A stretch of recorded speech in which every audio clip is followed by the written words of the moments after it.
जिसको लेकर के इतना सब कुछ विवाद होता रहा। कई सारे वो पत्रकार कहाँ गए, अभी वो नजर आते नहीं है, वो कहीं आते नहीं। भाई अयोध्या आओ, इलेक्शन में तो हर जगह पहुंच जाते हो माइक लेकर के कि ये प्रॉब्लम है, वो प्रॉब्लम है। विपक्ष में अभी तक कंफ्यूजन बरकरार है कि करे तो करे क्या। कंफ्यूजन की स्थिति ये है, मुझे तो बताया गया कि कुछ पॉलिटिकल पार्टी सर्वे करा रही है कि अगर सोनिया गांधी वहां चली जाए तो कांग्रेस को कितना नुकसान होगा, मुसलमान कितने नाराज होंगे। ये तमाम विपक्ष जब से ये विवाद शुरू हुआ जवाहरलाल नेहरू के जमाने से अब तक ये लोग विरोध करते आए। हालांकि देखिए, हिंदू मन तो बड़ा संतोषी किस्म का होता है।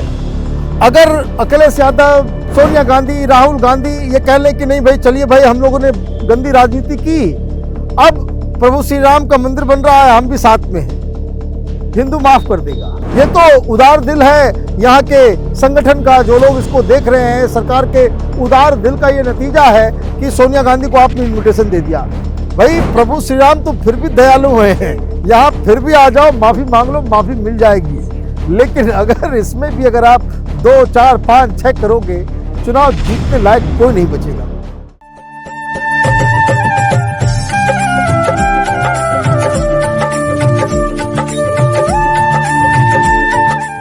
नमस्कार, जय श्री राम। कैपिटल टीवी देख रहे हैं आप, मैं हूं आपके साथ पूजा। इस वक्त मैं अयोध्या में मौजूद हूं और इंतजार बस बेसब्री से हर किसी को 22 जनवरी का है। 22 जनवरी को रामलला के प्राण प्रतिष्ठा का कार्यक्रम जो है वो रखा गया है। हालांकि कार्यक्रम की शुरुआत 16 तारीख से ही कर दी जाएगी और हर दिन बेहद खास और अहम होने जा रहा है। तो जैसे जैसे तारीख नजदीक आ रही है, इस पे जमकर राजनीति भी हो रही है। राजनीति अयोध्या के विकास को लेकर है, राजनीति प्राण प्रतिष्ठा को लेकर है, राजनीति राम मंदिर के न्योते को लेकर है, तो वहीं राम के नाम पे भी घिनौनी राजनीति विपक्ष की तरफ से की जा रही है। तो आज अपने शो में आपको बताएंगे कि आखिर विपक्ष की दिक्कत क्या है, आखिर क्यों विपक्ष इतना ज्यादा बौखला गया है, और तारीख तो सामने आ गई है, अब क्या करेगा विपक्ष, आज इसी पे चर्चा करेंगे। मेरे साथ जुड़े हैं कैपिटल टीवी के editor in chief doctor Manish Kumar. तारीख नजदीक आ रही है, 16 तारीख से कार्यक्रम का भी आयोजन होना जो है वो शुरू हो जाएगा, लेकिन अहम वक्त पे आके विपक्ष इस तरह की घिनौनी हरकत क्यों कर रहा है? वो बिल्कुल साफ है। आप देखिए पीछे नजारा, किस तरह की सजावट है। सूर्यवंशी राजा दशरथ के पुत्र श्री राम के स्वागत में अयोध्या नगरी को त्रेता युग में जिस तरह से अयोध्या नजर आती थी उस तरह से सजाने की कोशिश की गई है। जहां हम खड़े हैं पीछे ठीक लता मंगेशकर चौक है, और ये जो रास्ता है ये रास्ता सीधे हनुमानगढ़ी होते हुए ये रामलला के पास जाएगा। और ये तो सिर्फ शुरुआत है, ये तो स्वागत द्वार पे और इस तरह की सजावट है। जो लेफ्ट राइट में जो वॉल्स बनाए गए हैं उसमें पेंटिंग अभी तक लगी नहीं है, वो लगना बाकी है, वो लग जाएगा तो ये तो पूरी सड़क, ये पूरा पथ जो है वो और खूबसूरत नजर आएगा। यही दिक्कत है। आपने जो सवाल पूछा कि भाई विपक्ष को क्यों मिर्ची लग रही है, मिर्ची लगने की वजह बहुत ही साफ है कि अयोध्या से जो पूरे देश और पूरे विश्व में जो संदेश जा रहा है कि अयोध्या नगरी को प्रधानमंत्री मोदी और योगी आदित्यनाथ जो चीफ मिनिस्टर हैं उन्होंने बिल्कुल कायाकल्प कर दिया। अयोध्या वो अयोध्या नहीं है जिसको लेकर के इतना सब कुछ विवाद होता रहा। कई सारे वो पत्रकार कहाँ गए, अभी वो नजर आते नहीं है, वो कहीं आते नहीं। भाई अयोध्या आओ, इलेक्शन में तो हर जगह पहुंच जाते हो माइक लेकर के कि ये प्रॉब्लम है, वो प्रॉब्लम है। अभी तक तो मुझे कोई नजर नहीं आया कि अयोध्या में, क्योंकि हिम्मत नहीं पड़ रही है। क्यों? क्योंकि आप अगर एक बात कुछ कहोगे तुम्हारे पुराने वीडियोस जो हैं वो बाहर आ जाएंगे। तुम जब एंकर हुआ करते थे, टेलीविजन चैनल में हुआ करते थे, जब ये कहा करते थे कि हम मस्जिद बना दो, मंदिर को बनाने के लिए किसी विवादित स्ट्रक्चर को तोड़ना गलत था। आप कहते थे कि भाई आप जो है यहाँ पे कोई हॉस्पिटल बना दो, स्कूल बना दो, मंदिर से क्या फायदा होगा। तो ये तमाम चीजें जो होती थी वो पूरी तरीके से बंद है। क्यों? क्योंकि यहाँ प्रधानमंत्री मोदी और योगी आदित्यनाथ के डबल इंजन की सरकार ने क्या कमाल किया है, ये तस्वीरें अब तक पूरे देश में पहुंच चुकी है। और इनको लग रहा है कि अगर हम प्रधानमंत्री मोदी के साथ चले गए, नजर आ गए, 22 को रामलला के स्वागत में वहां पे करबद्ध होकर नजर आए तो दिक्कत, नहीं आए तो दिक्कत। तभी विपक्ष में अभी तक कंफ्यूजन बरकरार है कि करे तो करे क्या। कंफ्यूजन की स्थिति ये है, मुझे तो बताया गया कि कुछ पॉलिटिकल पार्टी सर्वे करा रही है जी जी कि अगर सोनिया गांधी वहां चली जाए तो कांग्रेस को कितना नुकसान होगा, मुसलमान कितने नाराज होंगे, हिंदू कितने खुश होंगे, और अगर मैं नहीं जाती हूं या खड़गे नहीं जाते हैं तो क्या हिंदू नाराज हो जाएंगे। अब ये समझिए कंफ्यूजन की स्थिति क्या है। लेकिन राम के नाम पे राजनीति हो रही है, ये तो कितनी शर्म की बात है। ये शर्म की बात नहीं है जी। ये घिनौना चेहरा है हिंदुस्तान के विपक्ष का, और ये कोई नई बात नहीं है। एक बात समझने की है, यहाँ प्रभु श्री राम के लिए मंदिर बन रहा है। ये तमाम विपक्ष जब से ये विवाद शुरू हुआ जवाहरलाल नेहरू के ज़माने से अब तक ये लोग विरोध करते आए।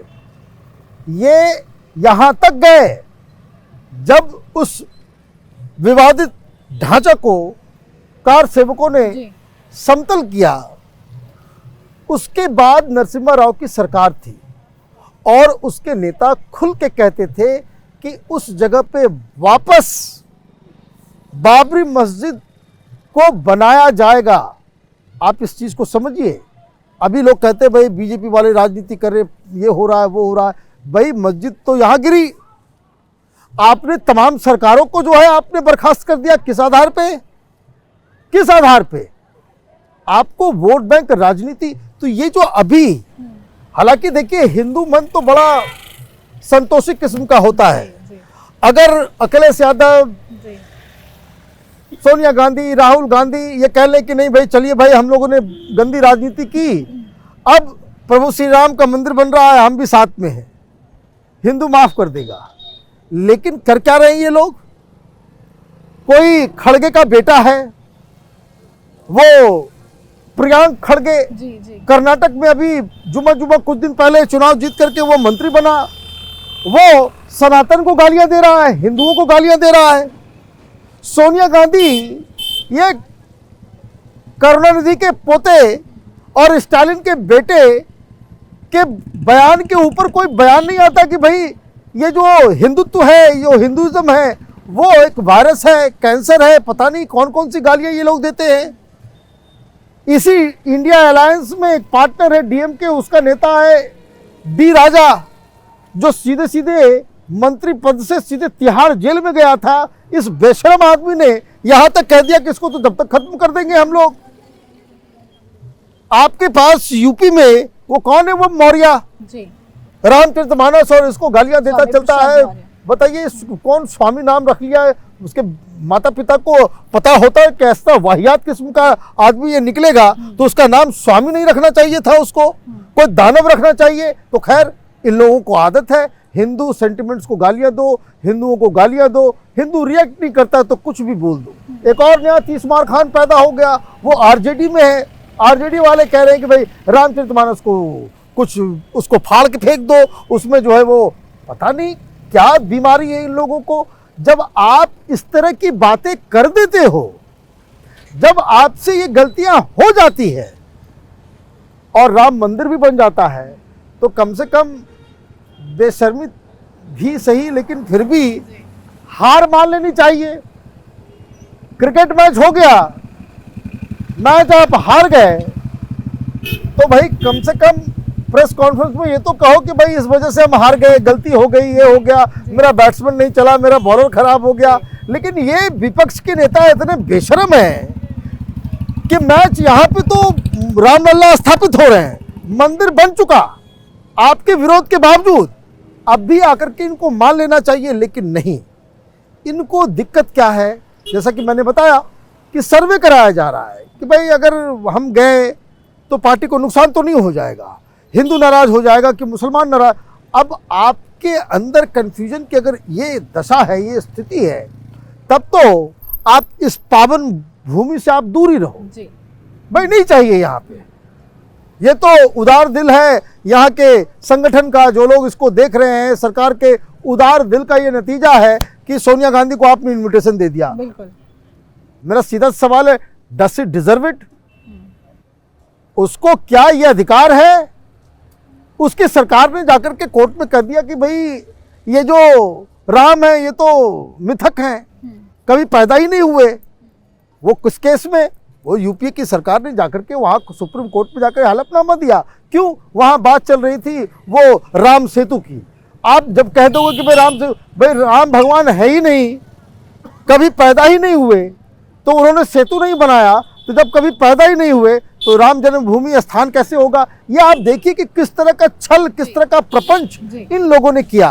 तो अब दिक्कत क्या है कि अब ये लोग ना, वो कहते भाई गले की हड्डी ना निगलते बन रहा है ना उगलते बन रहा है। और देश के खास करके हिंदुओं को ये समझना चाहिए कि ये है इनकी हकीकत, ये है इनकी विचारधारा। अभी कर्नाटक में क्या हो रहा है? आप जैसे ही आपकी सरकार आई, बीफ जो है आपने कह दिया कि भाई बीफ बेचना आप शुरू कर दो, वहाँ पे गाय का जो है अब खुलेआम वहाँ पे हो रहा है। वहाँ आपने जो है बुर्का को लेकर के, वही हिजाब को लेकर के वही फैसले कर लिए।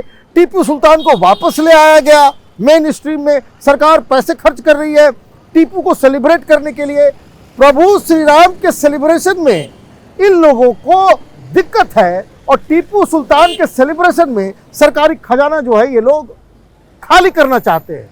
तो ये तो देश के सामने कोई दुविधा नहीं है, लोग देख रहे हैं कौन छल कर रहा है, कौन गलत बोल रहा है, कौन बेईमानी कर रहा है और कौन, कहते हैं ना जैसी करनी वैसी भरनी। भाई प्रभु श्री राम तो फिर भी दयालु हैं, यहाँ फिर भी आ जाओ, माफी मांग लो, माफी मिल जाएगी। लेकिन अगर इसमें भी अगर आप 2, 4, 5, 6 करोगे, चुनाव जीतने लायक कोई नहीं बचेगा। बहुत बहुत धन्यवाद सर, धन्यवाद के लिए।